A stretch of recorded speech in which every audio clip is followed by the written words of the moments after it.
हम लोगों ने पैरेलैक्स मेथड में पढ़ा था उस स्टार का डिस्टेंस निकालना जो मिडिल डिस्टेंस पर है। Middle distance means less than 100 light years. More than 100 light years को हमने क्या माना था? फार ऑफ स्टार। और विद इन 100 लाइट ईयर्स का वो स्टार जिसका डिस्टेंस हमने मेजर किया था। ये क्या चीज थी? Parallax method. And the distance was very large distance. आज हम लोग पहले स्टडी करेंगे कि अगर बहुत छोटा डिस्टेंस हमने नापना है तो उसके लिए हम कौन सा इनडायरेक्ट मेथड लगाते हैं। Very small distance, indirect method. Very small distance में हम लोग डिस्टेंस मान सकते हैं डायमीटर ऑफ ए मॉलिक्यूल।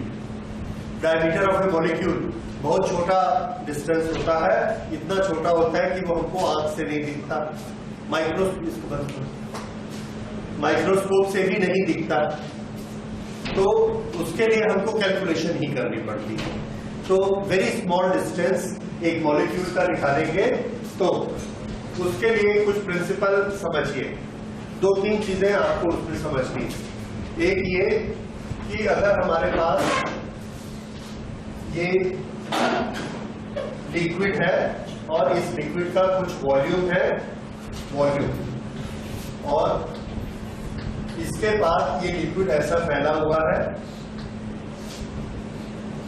तो हमारे पास वॉल्यूम का फॉर्मूला क्या होगा? Length multiplied by weight multiplied by height. Length into weight को हम क्या कह सकते हैं? एरिया। Area into height. तो हमारे पास एक इक्वेशन है, volume is equal to area into height.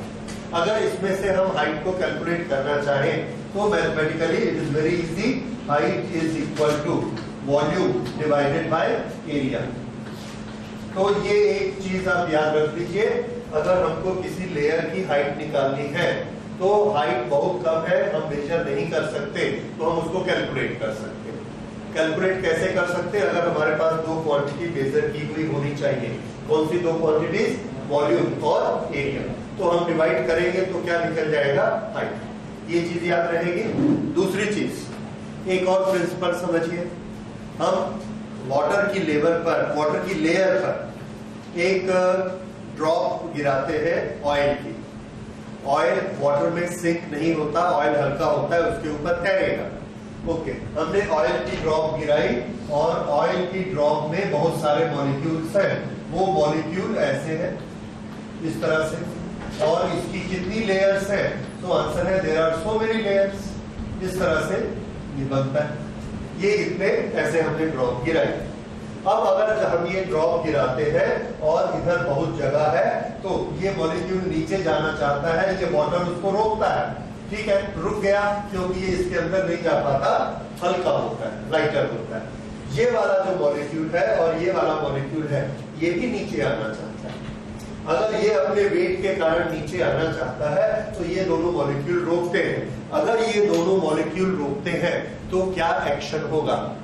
तो इसका एक्शन देखिए इस तरह से होगा। ये बहुत सारे मॉलिक्यूल हमारे पास है,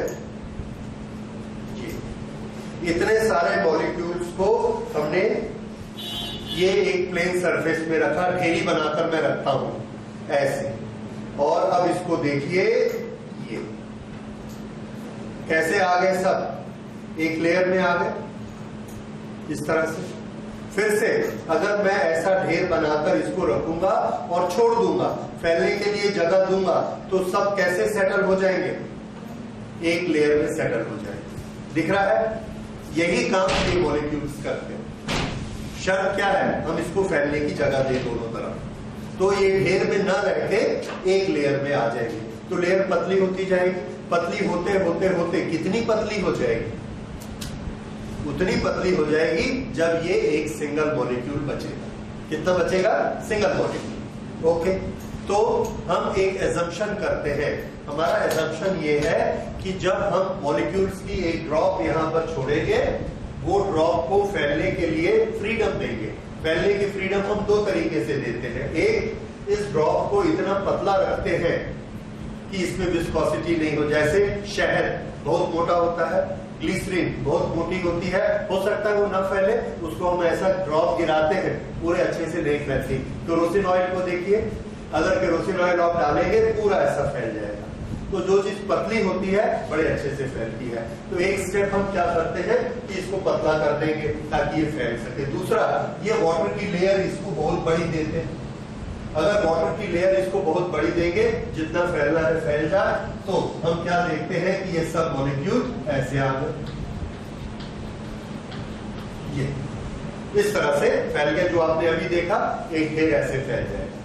अब अगर हम ये बोलेंगे कि इसकी हाइट हमने नाप ली, कैलकुलेट कर ली, अगर इसकी हाइट h आ गई तो हमने हाइट जो कैलकुलेट की वो क्या है, तो आंसर है वो डायमीटर है एक मॉलिक्यूल का।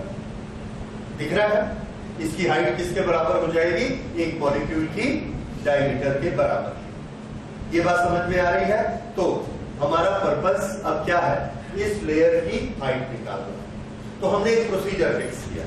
प्रोसीजर ये फिक्स किया कि ये जो हम ऑयल की ड्रॉप यहाँ गिराएंगे, उस ऑयल की ड्रॉप को पूरा फैलने देंगे।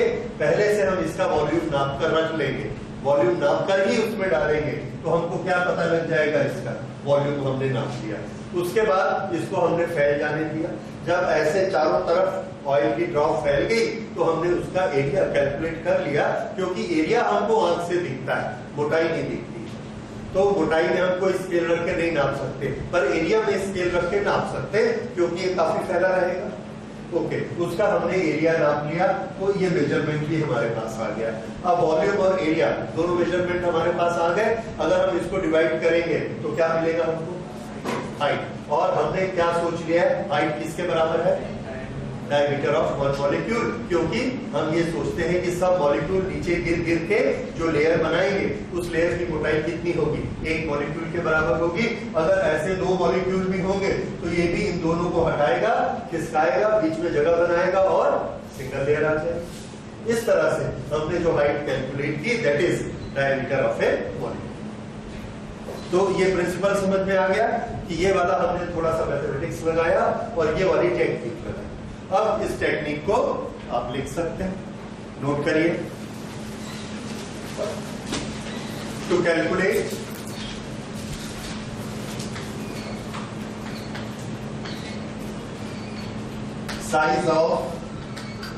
Size means diameter, size of the molecule of oilic acid।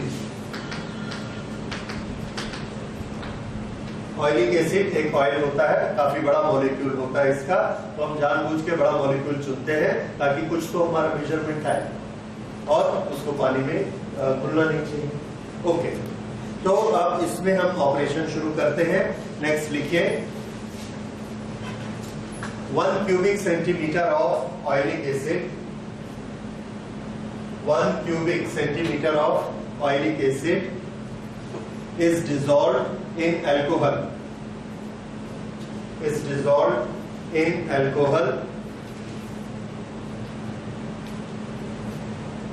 to make it 20 cubic centimeter, to make it 20 cubic centimeter.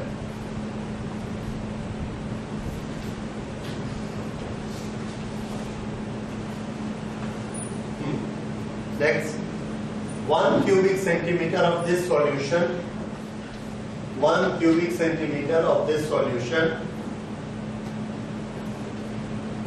is taken and dissolved in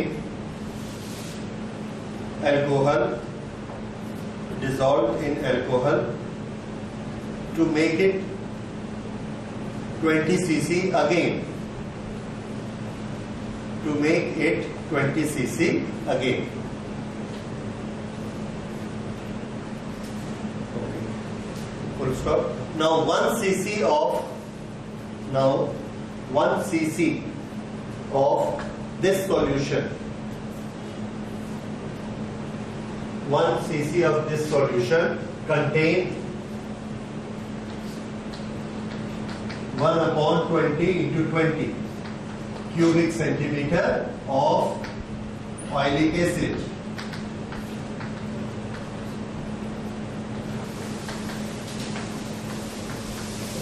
1 cc of this solution contains 1/20 into 20। ये बात समझ में आई? 20 का 1 centimetre लिया तो उसमें concentration कितना होगा? 1 पार्ट, बाकी तो अल्कोहल है, तो 1/20 उसमें। फिर उसका 1 सीसी लेके उसको भी 20 गुना बड़ा कर दिया। उस सॉल्यूशन का जो 1 सीसी है वो कितना ऑयलिक एसिड कंटेन करेगा? तो 1/20 पहले हो चुका था, एक बार 120 और हो गया, तो अब उसमें 1 CC of this solution contains 1/20 into 20 CC of oil. ये सबको समझ में आ गया? ओके, नेक्स्ट लिखिए।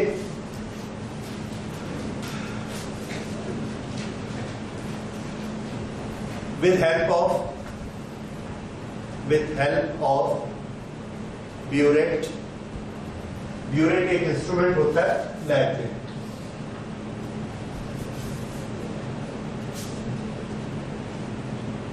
ये, और इसमें वॉल्यूम पे निशान होते हैं सीसी। ये सपोज 10, 14, 15, 16, ओके। इसमें हमने ये सॉल्यूशन को भरा और इसके नीचे इस टैप को खोला। टैप को खोलने से ये इसके कॉर्नर से ड्रॉप्स नीचे गिरती है। इस ड्रॉप्स को हमने काउंट करना शुरू किया। 1, 2, 3, 4, 5, 6, 7, 8, 9, 10 ड्रॉप जितने हैं ऊपर से इसको देख रहे हैं। इसको देखते देखते ये यहां से यहां तक आ गया। 15 से 14 कितना हुआ? 1 सीसी। और हमने ड्रॉप कितनी गिराई है? 10। काउंट कर ली हमने 10। तो एक ड्रॉप का वॉल्यूम बताइए। Volume of 1 drop, yes, volume of 1 drop is 1/10 CC, क्योंकि 10 ड्रॉप्स में 1 सीसी नीचे आया। तरीका समझ आया? तो हम लोग हमेशा एक ड्रॉप लिक्विड का वॉल्यूम ब्यूरेट से कैलकुलेट कर सकते हैं, नंबर ऑफ ड्रॉप्स को गिनते। तो अभी आपने क्या लिखा last?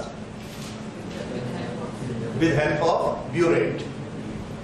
This is BU burette, RETT। So with help of burette we calculate volume of 1 drop of this solution। Okay, ये मेजरमेंट हमको पता लग गया कि एक ड्रॉप का वॉल्यूम कितना होता है। उसके बाद नेक्स्ट लिखिए, n drops of this solution, n drops of this solution are spread on a water surface,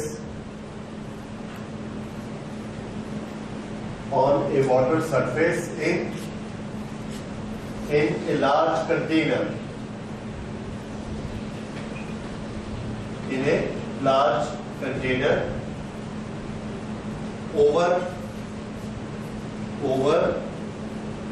spread of lycopodium powder,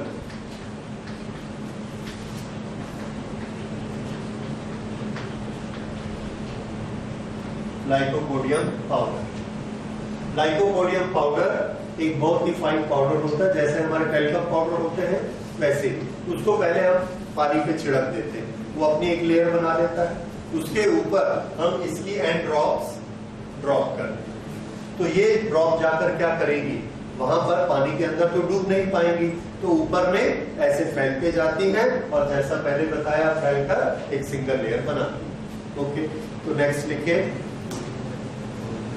the solution of oilic acid spreads on the surface and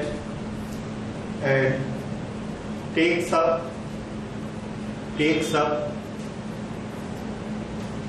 a spherical shape, takes up almost a circular shape,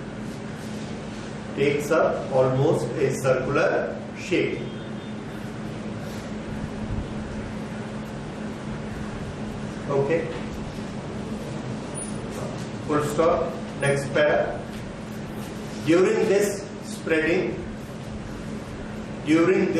spread up or spreading, we assume that alcohol in the solution gets evaporated,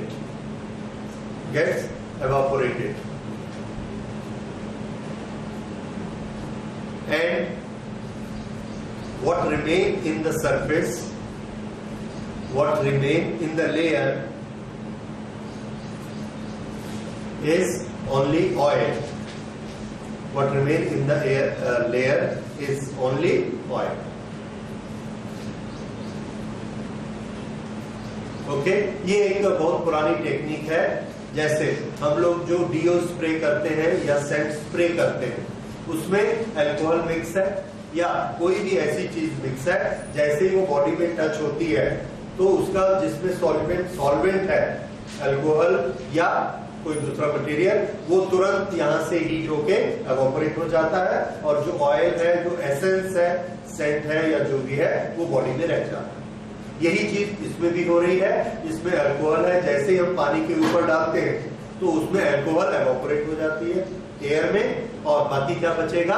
oleic acid बचेगा। ठीक है, तो जो layer हमारी बन रही है उसमें डाउट नहीं होना चाहिए कि वो लेयर ऑयलिक एसिड की है कि उसमें अल्कोहल भी है। तो अल्कोहल उसमें नहीं है, तो किसकी लेयर रह गई? वो ऑयलिक एसिड की लेयर रह गई। ओके, नेक्स्ट लिखिए। Now area of this layer, is measured. Area of this layer is measured by either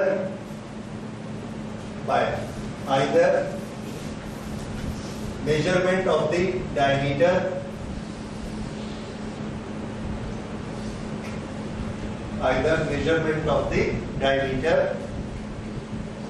of oil patch,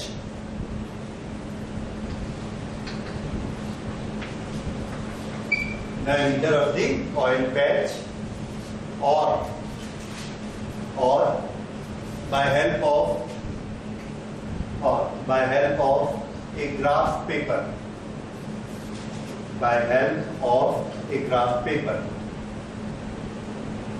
उससे हम इसका एरिया निकाल देंगे।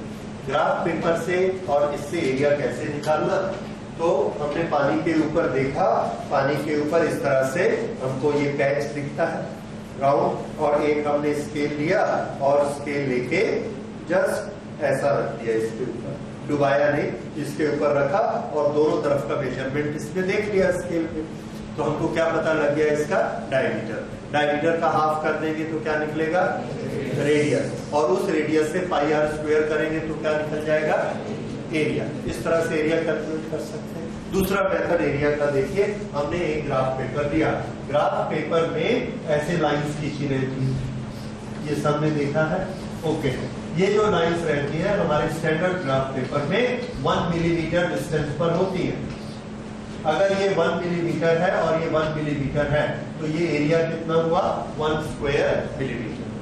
एक बॉक्स का एरिया 1 स्क्वायर मिलीमीटर, और पिंक लाइन में जो बड़े बड़े बॉक्स होते हैं उसका कितना होता है? 10 millimetre into 10 millimetre, that is 1 square centimetre. ये हमारा स्टैंडर्ड ग्राफ पेपर होता है। अब हमने क्या किया?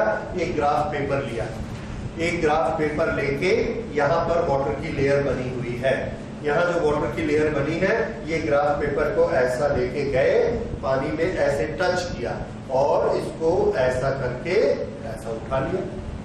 जब हम इसको इस तरह से उठाएंगे फिर इसको देखेंगे तो ये बीच में ऑयल से टच हुआ, जितनी दूर पे ऑयल से टच होता है ऑयल का पैच यहाँ बन जाएगा, और इधर वाटर। तो ये निशान हमको साफ दिखेगा।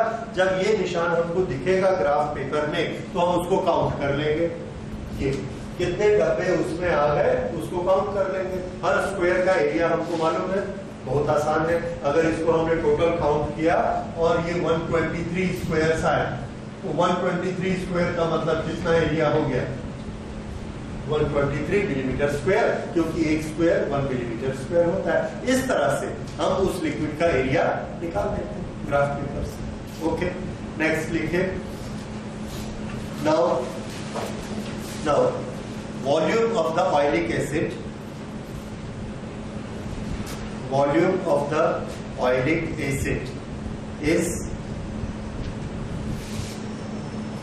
Volume of the oleic acid is, कितनी ड्रॉप्स हमने डाली थी? n। एक का वॉल्यूम कितना नाप के रखा था? v, ब्यूरेट की हेल्प से v। तो टोटल वॉल्यूम कितना था? n into v। और एक सीसी सॉल्यूशन में कितना ऑयलिक एसिड होता है? 1/400, 1/20 इंटू 20 एक सीसी में होता है। तो NV सीसी में कितना होगा? NV multiplied by 1/20 into 20। ये वॉल्यूम आ गया किसका? ऑयलिक एसिड का। ये किसका वॉल्यूम है? एक ड्रॉप का। कितनी ड्रॉप हमने डाली? n। तो NV ड्रॉप हमने सॉल्यूशन की डाली। उस सॉल्यूशन में अल्कोहल भी था, तो उसमें ऑयल कितना होता है? 1/400। तो उसमें ऑयल कितना मिला हमको? NV/400। ये उसमें एक्चुअल ऑयल का वॉल्यूम था। एरिया आपने ग्राफ पेपर से निकाला। So now volume is known to us, area is known to us. ठीक, और दोनों को डिवाइड करेंगे तो क्या मिल जाएगा हमको? हाइट। नोट करिए क्या लिखा लास्ट? हाँ, volume of oleic acid is NV/20 into 20। NV20 into 20।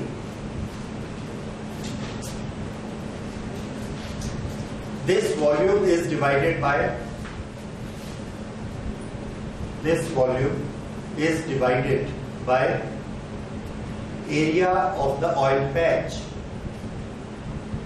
divided by area of the oil patch. Full stop. This gives height of the oil layer. This gives height of the oil layer, and we assume that